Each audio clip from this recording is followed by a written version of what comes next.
Gracias a los compañeros. Vamos a debatir después. Me toca ahora la primera parte.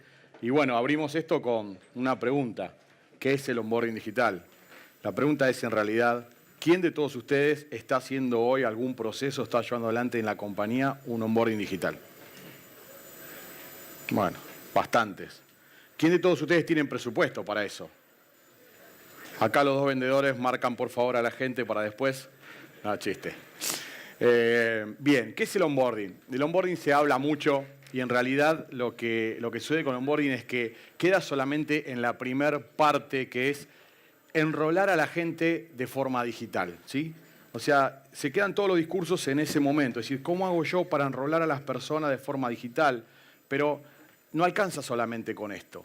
Es dar de alta a la gente en un proceso totalmente digital, como se discutían en paneles anteriores, también tiene que ver con procesos físicos atrás y las tecnologías por sí solas no alcanzan, y también tiene que ver con regulaciones donde el gobierno tiene que ayudar para que se pueda hacer un proceso.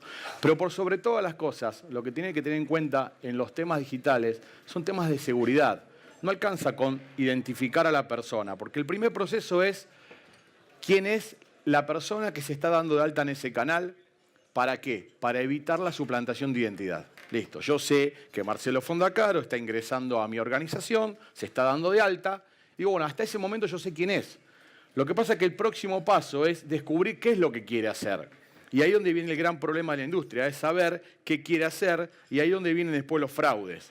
Y los fraudes también vienen cuando parte de ese proceso, aunque sea digital, después termino dándole un producto físico, como puede ser una tarjeta de crédito. O sea, todos habrán escuchado las noticias. De hecho, hay un par de periodistas que hoy a la mañana estaban hablando en radio que le han clonado sus tarjetas en Brasil, en diferentes lugares. Entonces, mientras el mundo siga siendo físico, va a haber fraude. Ahora, no está hoy todo preparado para ser 100% digital. Y lo que tenemos que ver es cómo hacemos para acompañar ese camino del digital e ir resolviendo toda esa problemática. Alguna información que hemos sacado, por ejemplo, de un estudio de Nielsen, porque también hay que entender, no es solamente un problema de tecnología, sino es un tema de comportamiento de los usuarios, como se decía en el panel anterior, decir, bueno, ¿cuál es la experiencia de usuario? ¿Qué es lo que quieren nuestros clientes? Y según estos estudios que se hicieron el año pasado, el estudio de Nielsen hizo que estas son las principales transacciones que se hicieron en los últimos 6 meses, que esperaban, digamos, ¿no?, los clientes, y esto en los próximos 6 meses, que fue hecho esto creo que en octubre del año pasado. Ahora, fíjense, algo importante, estamos hablando acá de crédito. Nadie en los canales digitales hoy que están usando los canales de los bancos tradicionales, ¿sí?, están pensando en obtener un crédito. Entonces es importante tener en cuenta esto, que en la cabeza la gente no tiene en consideración que se puede obtener un préstamo de forma digital, un crédito de forma digital. Entonces hay que trabajar también sobre eso, ¿no? Otra información que podemos observar es cuáles son las funcionalidades que esperan próximamente. Y están hablando, sí, de biometría, reconocimiento facial, depósito de valores, transferencias o nuevos productos y servicios. De vuelta, no nombran el crédito dentro de esa línea de las cosas que están esperando. Y puede ser que sea un tema coyuntural de Argentina, como decían antes, que no hay muchos créditos, pero esta información está basada a nivel mundial y este extracto pequeño está hecho en lo que considera solo Latinoamérica. Entonces, el desafío es grande y está cerca, pero hay que trabajar, hay que fomentar, hay que hacer todo un trabajo, digamos, específico para que la gente pueda entender que sí se puede solicitar préstamos, sí se puede obtener créditos. Muy bien. ¿Qué es lo que nosotros consideramos? No quiere decir que sea palabra santa, sino lo que nosotros consideramos. Lo que consideramos es que uno tiene que poner a disposición de la gente todos los canales posibles. Porque no toda la gente tiene acceso a un canal, porque los canales son temporales. Si bien el móvil, el smartwatch o los móviles, porque en realidad smartwatch no solamente, Latinoamérica, Argentina, todavía quedan teléfonos que no son smartwatch, y el problema no es solamente el teléfono, sino la calidad de las redes donde se conectan y la falta de acceso a Internet. Ustedes tienen que dar acceso a múltiples canales para que las personas puedan elegir, depende del momento, en el aquí y ahora, dónde acceder. Entonces hay que tener en cuenta los canales. Tienen que dar la mayor cantidad de canales posibles. A veces por restricciones técnicas o de desarrollo tecnológico se restringe para decir, bueno, solamente resuelvo un problema y después vemos cómo evoluciono con los demás. Ahora, según la regulación en Argentina, se está trabajando para hacer lo que se llama el onboarding digital. Es decir, todo lo que tiene que ver con llevar adelante y se empiezan a utilizar credenciales y validaciones de documentos, ¿sí? Por una cuestión de tiempo vamos a pasar rápido para mostrar, para que vean un onboarding, un ejemplo, un onboarding, cómo se haría en base a regulación argentina, pero lo que quiero dejar es esto en claro, que una vez que yo hago el onboarding y uso todos los métodos de validación de esa información digital que se cargó y uso toda la fuente de datos externas, ya sea RENAPER, cualquier tipo de scoring, cualquier tipo de broker que mande información, lo que hay que tener en cuenta después es que tengo que tener una autenticación robusta a la hora de acceder a ese canal, porque si no, como dije al principio, yo sé que Marcelo Fondacaro es quien es, que se enroló, tomo parte de esa información, que puede ser verdad o no, pero cuando quiere transaccionar aparece el phishing, aparecen los desvíos de transacciones y aparecen los fraudes. ¿Ok? No alcanza solamente con el onboarding, no alcanza solamente con saber quién es la persona. Les muestro dos videitos rápidos para así avanzamos el tiempo y le doy espacio a mis compañeros. Uno que muestra un ejemplo de cómo sería un onboarding basado en lo que en la regulación en Argentina se está solicitando. Es una demo simple. Y después un ejemplo de un crédito que realizó un cliente. Vamos a avanzar con esto y después les cuento el otro ejemplo. Tiene audio esto, sí. Y el otro también.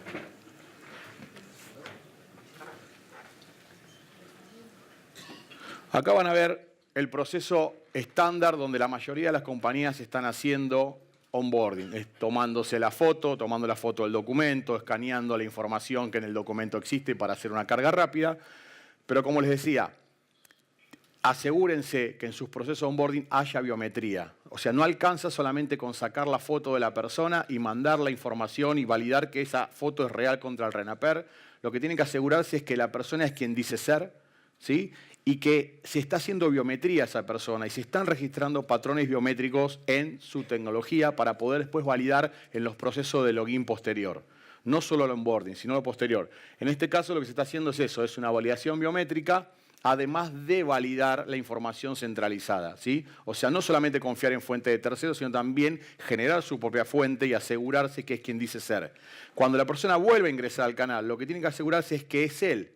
Y si es él, tiene que estar seguro que está vivo frente al canal, ¿sí? No que ponga una foto. Y hay que combinar factores, usar la huella, usar la cara, usar la voz.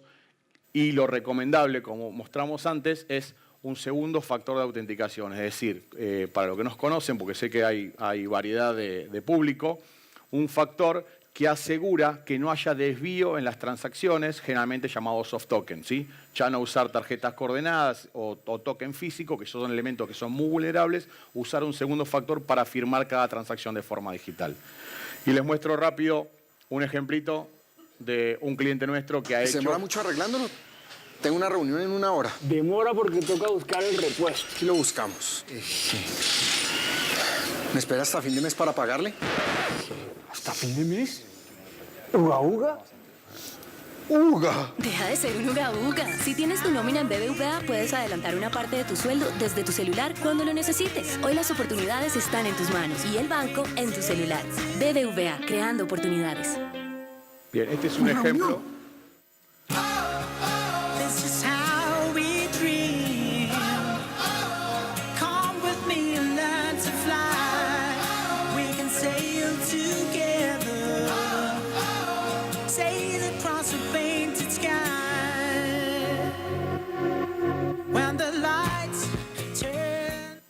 Bueno, este es un ejemplo de un banco tradicional que usa sus canales digitales. No es una fintech, no es un banco digital, es un banco tradicional que ha incorporado la parte, digamos, de crédito para sus clientes, ¿sí?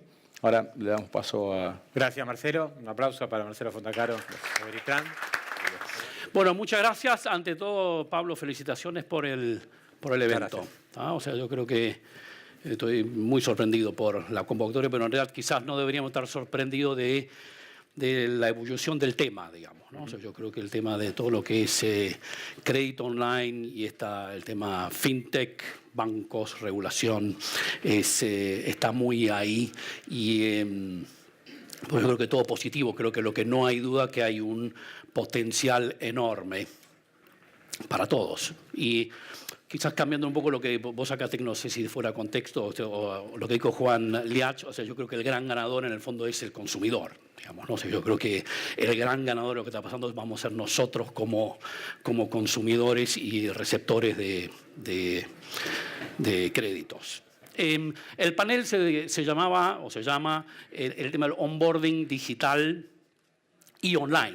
Eran los dos componentes, digamos, ¿no? Y esto es, en el fondo, es de no solamente hacerlo digitalmente, o sea, vía algún artefacto de computación, sino que sea instantáneo, digamos, ¿no? O sea, el lograr de que el subirme a bordo de un producto me lo resuelvan en el momento.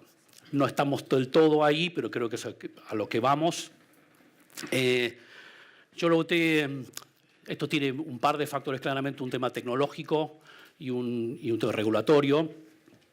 Yo lo voy a abordar quizás de un lugar un poquito diferente, porque si uno piensa en el onboarding digital y online, inmediatamente quizás piense, bueno, con esto puedo penetrar mucho más rápidamente el mercado, voy a poder acceder rápidamente a nuevos clientes y al mismo tiempo me logra bajar mucho los costos porque voy a lograr poder eliminar un montón de procesos. Ahora, yo también lo podría contar desde el otro lado. Lograr un onboarding digital y online es el momento de una primer cita o es el momento donde alguien se reenamora conmigo. ¿Ah? O sea, si me paro del otro lado. Y ahí entonces, yo te lo llevo mucho más a todo lo que tenga que ver con el customer experience, o sea, la experiencia del usuario. Que estuve muy gratamente sorprendido de lo que escuché en el panel anterior, de que realmente una iniciativa donde aparentemente ponen como eje la experiencia del usuario, que es algo que creo que la mayoría de nosotros como usuarios no nos sentimos bien correspondidos por el mercado financiero. Y no solo los bancos tradicionales, sino también de la fintech. ¿No? Entonces esto yo creo que no es propiedad, de los bancos, sino es en general del mercado. Y debo decir que en la mayoría acá de los paneles también se hablaba de adquisición, de cómo llego, de cómo me fondeo, de que la tecnología, y no tanto, bueno, de qué estoy haciendo para mejorarle la experiencia a mi cliente o al usuario.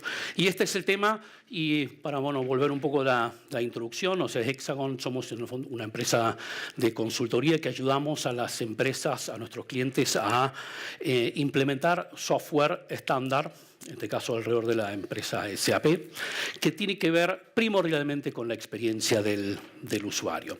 No solo dividimos esto en dos frentes, que es el tema por un lado el tema de la data y el tema después de la transformación de los procesos. La data, porque la data no es solo para el tema del credit scoring, sino la data hoy está en todos lados, como sabemos, se dice que es el nuevo petróleo de este momento, es qué se hace con data y el impacto de los datos en todo el ciclo de vida de un proceso.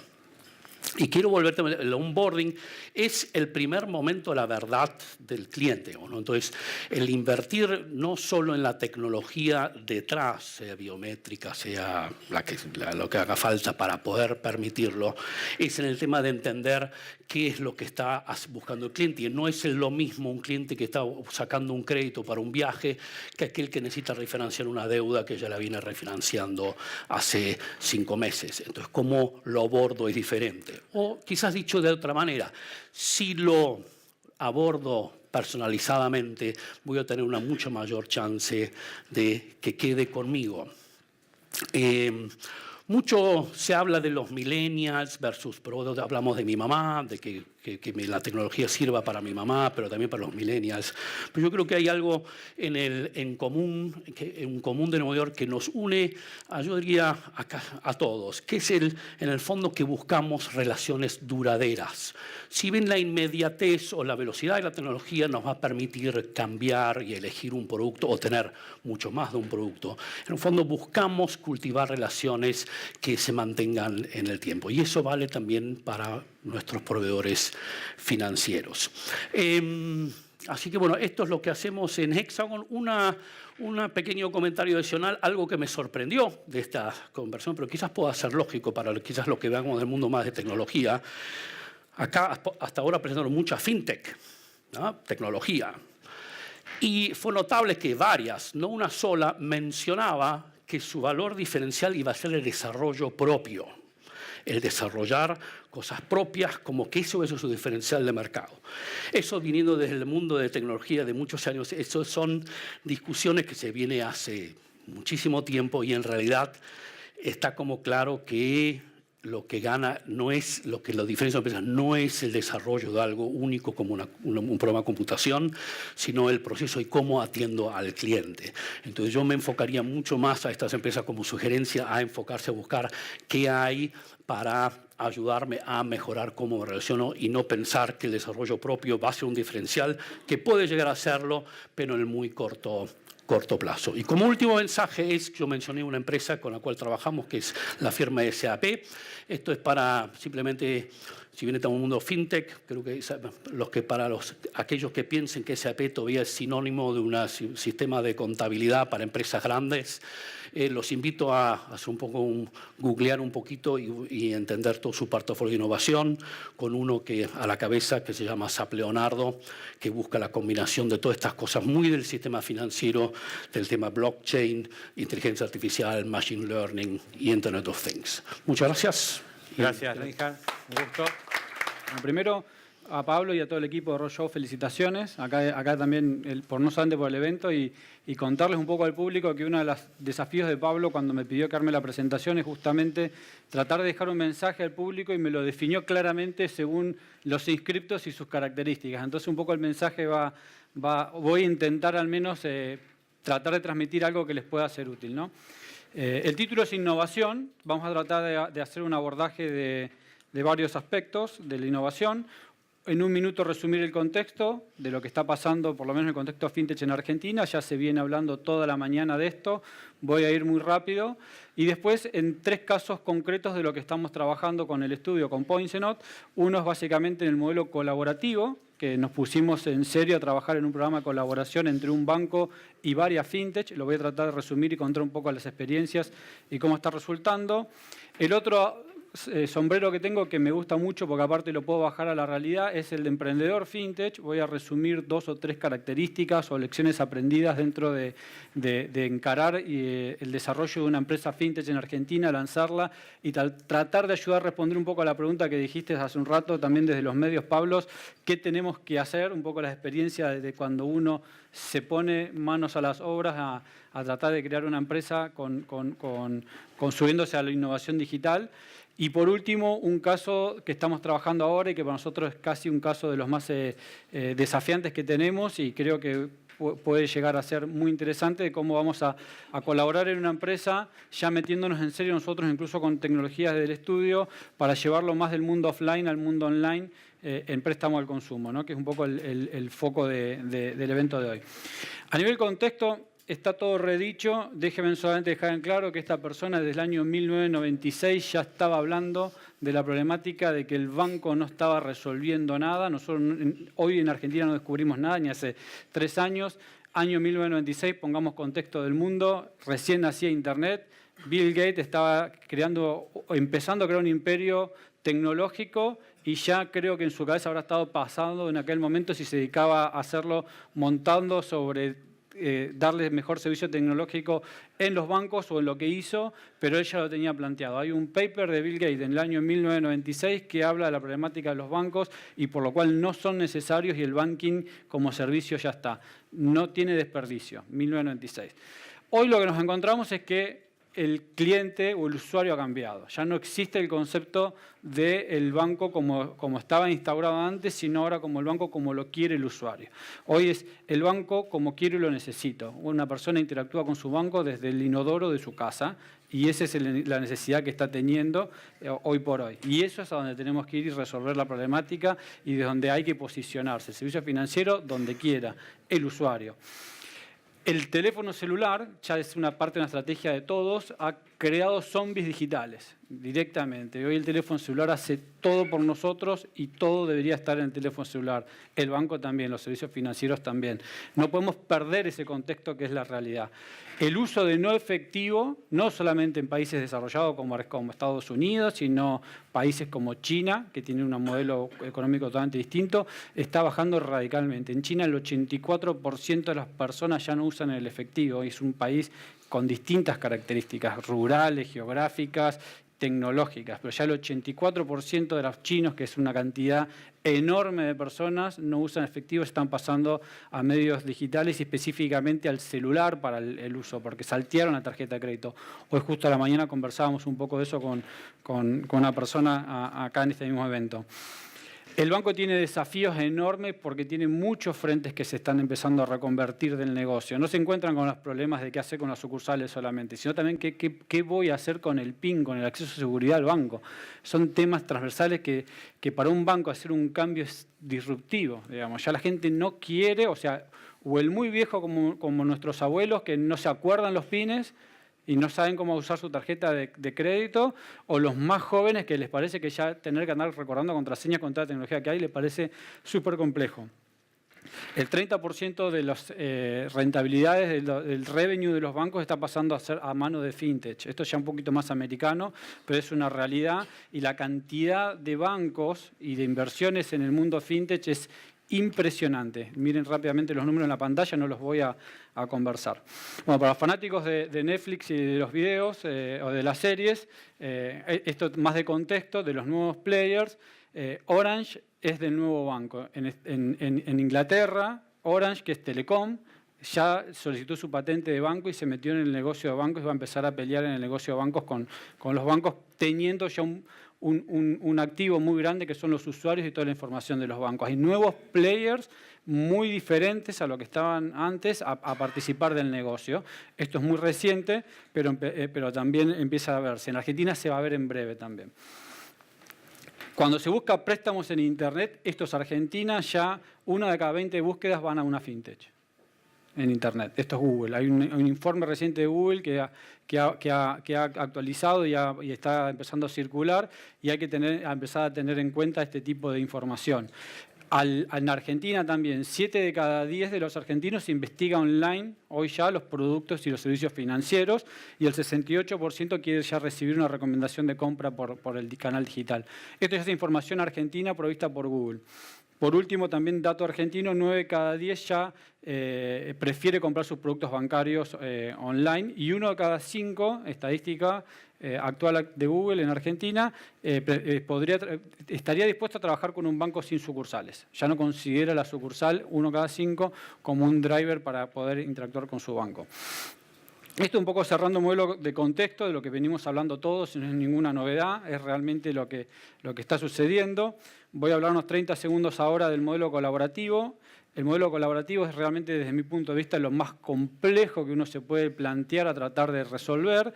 Nosotros, junto con el Banco Industrial, Poinsenot, lanzamos un programa de colaboración donde nos pusimos como primer desafío el pain point que iban a tener entre una startup, una fintech y el banco a tratar de resolver en el momento de poder generar una colaboración.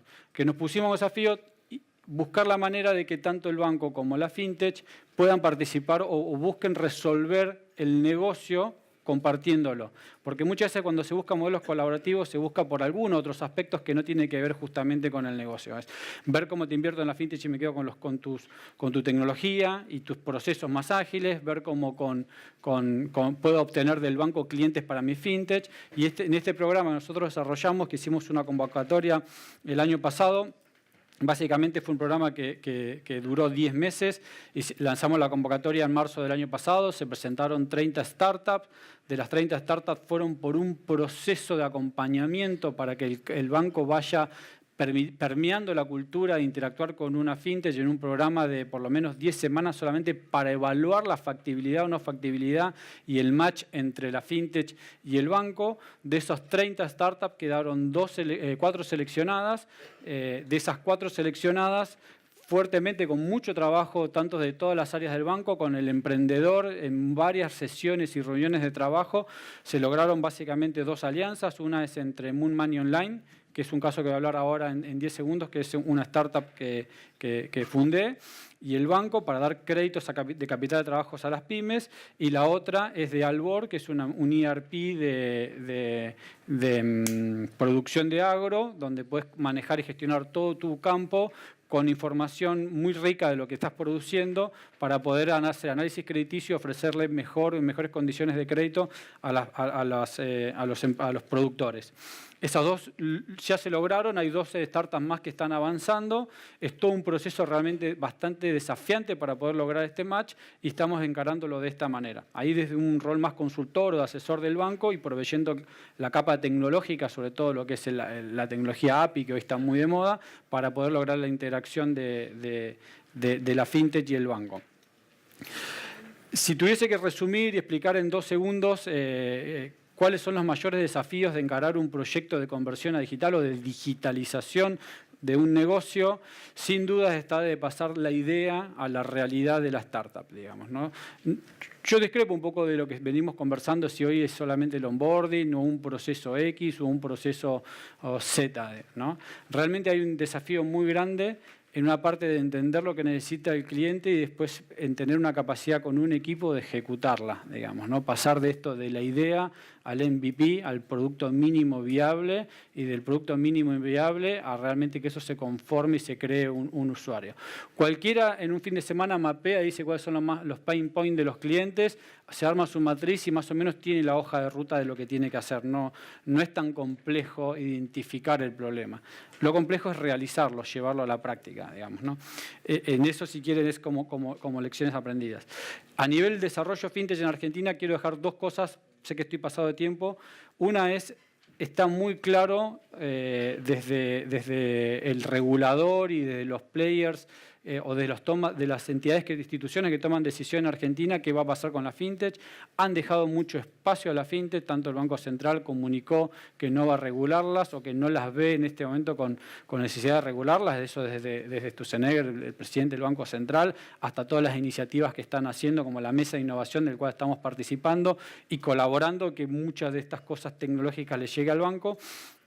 Eso fue una señal grandísima, se dilucidó, se descifró. Hoy las fintech pueden tener su espacio cómodamente. Y segundo, como también tema muy importante, se creó dentro de varios privados una cámara, que hoy habló Alejandro Estrada, que es nuestro presidente de la Cámara. Nosotros somos cofundadores también de la Cámara. El espacio donde vamos a empezar a manejar nuestra agenda con iniciativas fintech en forma colaborativa dentro de todos los emprendedores. Son 2 grandes noticias que permiten a los fintechs crecer, digamos, ¿no? O por lo menos le van a dar herramientas para poder seguir creciendo. Y el último caso, y termino, que también se habló mucho, es cómo agarrar un negocio que tiene ya un modelo más tradicional y pasarlo offline y pasarlo a un desafío más digital. En este caso con Credicuotas, que estamos trabajando fuertemente desde hace ya unos 10 meses, nos propusimos, Credicuotas es una empresa de crédito al consumo focalizado en la financiación de motos, que todo el proceso crítico se pasaba en la casa de la moto, digamos, donde vos vas a adquirir la moto y pedías tu crédito para adquirirla, digamos, ¿no? Y en eso encontramos una oportunidad enorme, por ejemplo, utilizando tecnología como la del onboarding, utilizando tecnología para la optimización de procesos, de pasar casi de 3 días desde una solicitud de crédito a unos minutos para que todo ese proceso se resuelva en ese lugar.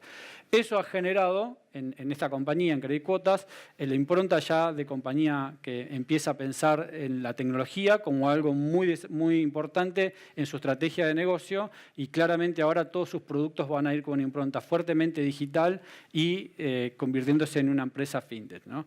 Esto, si quieren, es cómo aplicar la tecnología en un canal offline te va a permitir también empezar a traccionar y mover tu compañía hacia otros horizontes, y ese es un poco el desafío que nos propusimos y estamos avanzando muy rápido. Esto no es ningún secreto. Creo que no le damos la entidad al principio cuando todos empezamos a tratar una estrategia digital, pero realmente lo primero a resolver en sus compañías, a poder encarar un proyecto, una estrategia digital, es un cambio en su cultura, no hay duda, digamos. No es muy difícil, es fácil de decirlo, difícil de implementarlo, digamos. No tienen que, de una u otra manera, tratar de encontrar la forma de hackear la cultura para poder ir hacia una estrategia digital. Eso es básicamente el contenido que tenía para compartir con ustedes. Espero que haya sido. Cognitiva es una empresa que se dedica exclusivamente a ayudar a repensar los problemas, los desafíos, las aspiraciones, porque existe la inteligencia artificial como disciplina. Voy a explorar un poquito más este concepto, pero me parece propio hacer una definición muy sencilla de inteligencia artificial, y es una disciplina donde los sistemas emulan comportamientos inteligentes nuestros. En particular, ¿qué tipo de comportamientos? Comportamientos que tienen que ver con la capacidad de comunicarnos en español, comunicarnos, entendernos, entender el contexto de lo que decimos, entender nuestras intenciones, y a partir de ese entendimiento tener la capacidad de aprender. No es necesario darle reglas a los sistemas, podemos contar con reglas y con la capacidad de un sistema de aprender.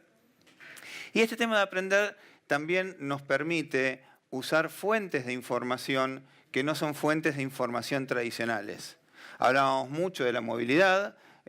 Es interesantísimo pensar a la movilidad como nuevo canal, como nuevo vínculo. Se preguntaba antes cuántas sucursales va a tener algún otro emprendimiento. Y yo creo que hoy los emprendimientos digitales tienen tantas sucursales como celulares tengan sus clientes. O sea, y podés personalizar la sucursal. Entonces hay que entenderlo como canal, pero también hay que entender al celular como si se quiere, un muestreador, un tomador de data y de información no estructurada potencialmente muy valiosa. La inteligencia artificial es una forma de dar sentido a esa información. Y por último, la inteligencia artificial es un sistema capaz de recomendar cosas para nosotros. Y esas recomendaciones están basadas en evidencia. Entonces, en definitiva, lo que nos permite la inteligencia artificial es dar sentido a un montón de data, la que tradicionalmente consideramos data, que es data en sistemas, como toda esa otra data que tiene que ver con geolocalización, con vivienda, con comportamientos, con preferencias, con ocasiones de consumo. Antes se hablaba de data points por cientos. Yo creo que muy pronto vamos a ver data points por miles, por decenas de miles. ¿Sí? Entonces, cuando uno mira el tema de inteligencia artificial pensado ahora en el desafío de pasar la lámina, lo que hay es que en el proceso de crédito hay un montón de puntos en donde la inteligencia artificial puede proveer una forma de repensar, yo diría 3 grandes cosas. Acá, en síntesis de ese proceso en la propensión, es el de abajo, era mi incapacidad, no la de él. Gracias. Por un lado está un proceso muy, muy simplificado, pero me gustaría dejarlos con la idea de la inteligencia artificial en realidad permitiendo hacer un engagement totalmente distinto con un cliente, con un potencial cliente, con una forma de que el colaborador, o sea, la persona que trabaja en nuestro banco, en nuestra fintech, haga muy distinto su trabajo a partir de aumentar su inteligencia para tomar decisiones más inteligentes, o revisar un proceso y optimizarlo. Y desde esa perspectiva es que vale la pena justamente comentar en el primero de los casos, de lo que es el caso de Banco Santander. Banco Santander, como mencionaba Pablo, digitalizó. Y este tema de digitalización repensó el proceso. No es solamente tomar un proceso que existía en el offline y hacerlo digital. Es pensarlo distinto para que se den cuestiones como velocidad, como agilidad, como el tema de ganar escalas, como también el tema de la experiencia de cliente. En este caso particular hay un sistema de inteligencia artificial que guía, que asesora, que recomienda y que busca la originación del crédito, y el proceso de crédito fue repensado para justamente esa forma de originación. Les comentaba que es interesante pensar nuevamente el proceso y vale la pena poner un proceso que en general ponemos en la cola del proceso crediticio, que tiene que ver, disculpen con esto, ahí está, que tiene que ver con la cobranza. La cobranza tradicionalmente está al final y toda la administración de la vida del crédito, o sea, toda la parte de cómo mantengo la relación con el cliente durante la vida de ese crédito y cómo hago up o cross-selling, son cosas que tradicionalmente se han visto como procesos separados. Y es muy interesante pensar que cada una de estas cosas, por ejemplo, el proceso de cobranzas, puede ser también utilizado no solo para facilitar, agilizar o eventualmente bajarle dramáticamente el costo al proceso de cobranzas, eso definitivamente se puede hacer con inteligencia artificial, como vemos en esa oportunidad de contacto con el cliente un momento de la verdad, tanto para estimularlo como para conocerlo. Cada interacción con el cliente, cada diálogo con el cliente, es un momento para responder una consulta donde habitualmente estamos enfocados, pero es un momento también para entender el contexto en el que esa consulta se produce. Cuando entendemos ese contexto, entendemos cosas que son terriblemente más importantes para escorearlo, para targetearlo, para hacerle segmentación dinámica. Si yo sé que un cliente me está preguntando por un determinado producto y me cuenta que es para comprarle un remedio a su hijo o porque su hijo se va a ir de viaje, va a ir con unos amigos un fin de semana a algún lado, yo sé cosas importantes que vale la pena no perderse para conocer a ese cliente. Entonces, en definitiva, este tema de armar una experiencia distinta para clientes, a la vez que nosotros profundizamos el conocimiento de ese cliente, es nuevamente una invitación importante a repensar procesos. Yo tengo como reflexión final algo que se comentó mucho cuando hablábamos de inversión en tecnología y me parece, estoy 100% de acuerdo con el tema de invertir en tecnología versus adoptar tecnología, que yo lo asocio mucho más a agarrar lo que hay hoy existente y le echo tecnología encima a ver si lo hago más rápido o más eficiente. Eso sí en general funciona, pero tiene una asíntota. Lo que es interesante es cómo invertimos en repensar, porque existe tecnología que me permite repensar, me permite anhelar cosas, me permite decidirlas y me permite ejecutarlas. Así que con esta reflexión y en tiempo los dejo. Muy bien, gracias, Bobby. Un par de cuestiones que me gustaría charlar. Una de las inquietudes que me han comentado bastante en la charla ahora en el café es, bueno, pero queremos saber cómo vamos a hacer para validar rápidamente la identidad de una persona que pide un crédito, que el central lo autorice, o sea, todo ese proceso que es complicado, que es muy regulado, por otra parte, y del otro lado también, por experiencias que he tenido con otras empresas internacionales, están todos muy enfocados al tema de, bueno, ¿cómo valido rápido que esta persona es la persona que está queriendo sacar el crédito? Por ejemplo, hay empresas de autos en Estados Unidos, estuve viendo que dan créditos para autos, que en 3 minutos validan que es la persona, te piden un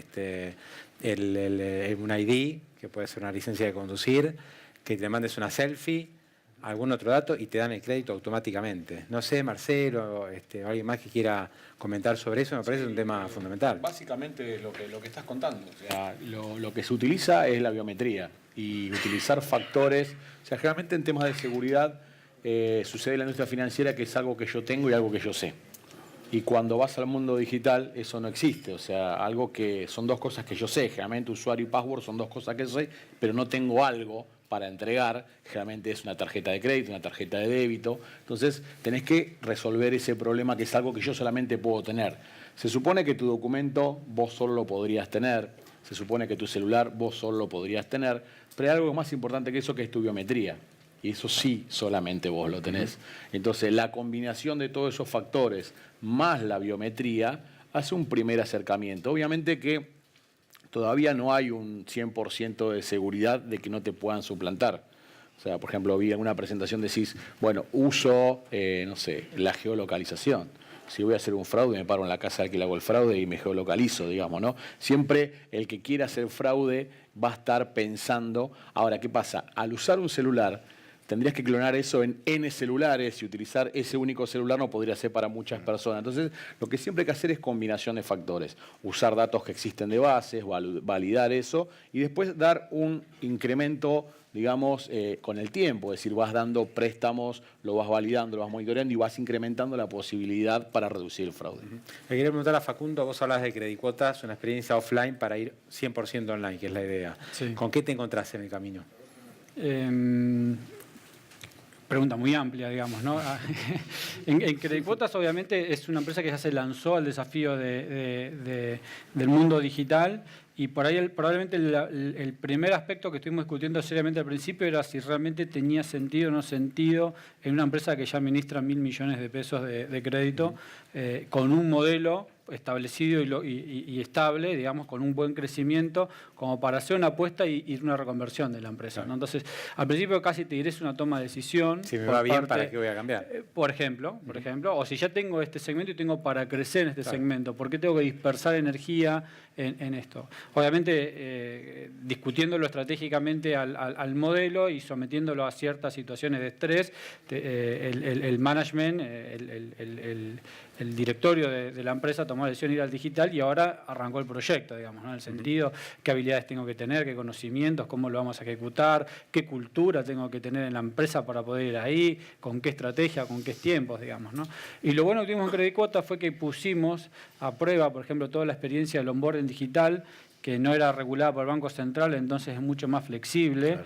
y la pusimos a prueba y la dejamos en los canales para ver si la aceptaban o no aceptaban. Por ejemplo, se presenta un cliente a comprar una moto, el vendedor de la casa de moto tiene 4 plataformas para dar el crédito porque no son exclusivas, y nosotros le pusimos que, por ejemplo, que si nos daba la selfie del cliente, le hacíamos el proceso del trámite en minutos y si no tenía escrito por un proceso. Y los mismos vendedores decían, no te puedo al cliente andar sacando una selfie, no es una buena experiencia, me van a decir que me estás haciendo. Bueno, no.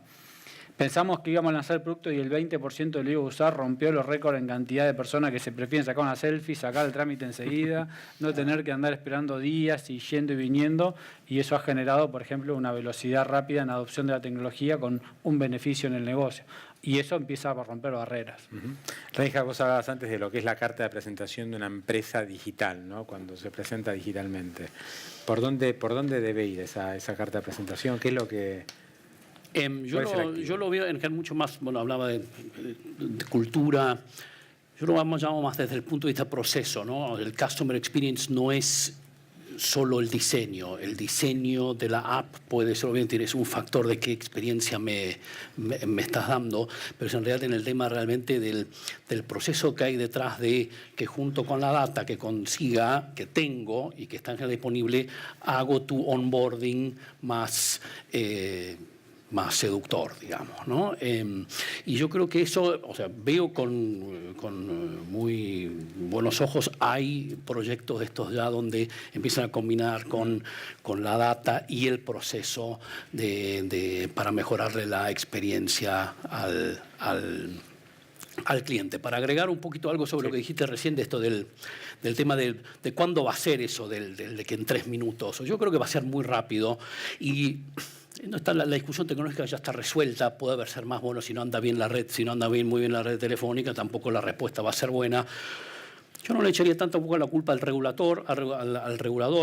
Yo creo que va a ser mucho más con la aparición de más oferta de la versión al riesgo, también de empezar a confiar en esos procesos. Lo dijo en uno de los paneles, bueno, también va a depender de la versión al riesgo de, bueno, yo sé que tengo una desventaja versus un contrato totalmente firmado, pero yo no estoy planteando medir a juicio, sino resolver mi proceso de otra manera. Entonces, el momento que haya alguno que dé ese préstamo instantáneo, inmediatamente van a ver los otros, lo van a tener que hacer. La tecnología es así, o sea...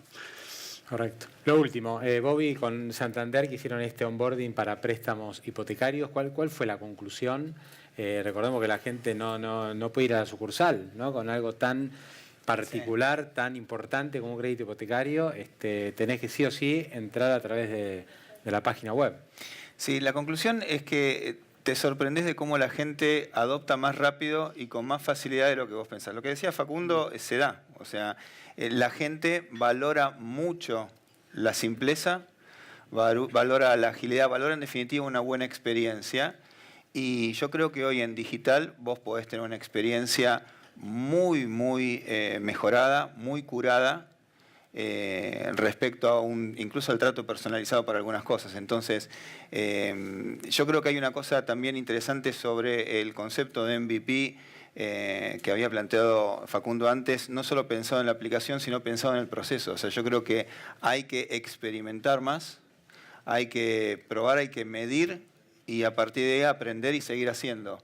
Esto tanto en los sistemas como en los procesos, porque yo creo que de esa experimentación salen grandes explosiones de adopción porque te sorprenden. Bueno, quedan un montón de temas, obviamente, para seguir abordando. Les agradezco a los 4, aplausos para ellos. Si quieren quedarse en el banco de suplente, que es cómodo, no hay ninguna objeción. Gracias. Bueno, muy amables.